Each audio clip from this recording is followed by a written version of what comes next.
So eto na mga idol, game day na nga po. Barangay Ginebra kontra sa kupunan ng Northport. Scotty Thompson pinahirapan ng Northport sa matinding pasa at depensa. Ito naman si Christian Standhardinger, ang tindi rin ng depensa, hihirapan or nahihirapan talaga ang Northport, no.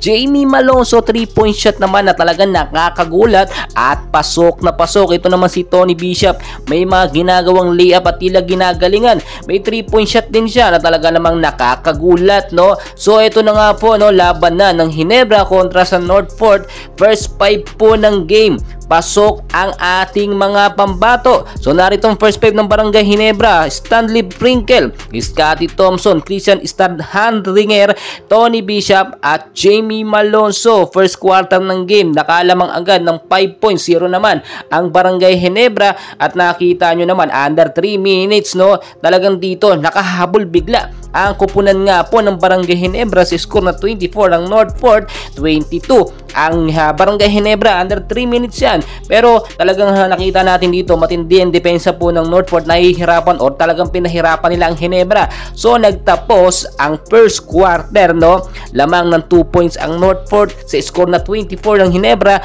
26 naman ang Northport. Pagdating po ng second quarter ng game, dito pinalakas ng Barangay Ginebra ang kanilang depensa, pero nakita nyo mas pinalakas din, no, ng Northport ang kanilang opensa. Dito po nahirapan na talaga ang kupunan ng Ginebra na makahabol ang titindi ng mga depensa, pero dahil nga po sa sistema at lineup ni Scotty Thompson, sa paggabay na rin ni Coach team ko, na nakita nyo kung paano unti-unting nakakahabol ang kupunan nga po ng Barangay Ginebra. So nakita nyo yun, talaga unpredictable na galaw dito, no. Nakikita natin yung mga pasahan ng bola ng Barangay Ginebra, yung pagbawi nila tuwing nakakascore ang Northport. Kaya naman nagtapos ang second quarter ng game sa score nga po na 50-50. Parehas po tablang score. Dito naman sa second half ng game ay matindi, naging very crucial talaga ang laban. Hindi po talaga nagpapatalo or ayaw magpalamang, no, or ng kupunan ng Northport. Ang Barangay Ginebra naman, binago nila, mas pinalakas nila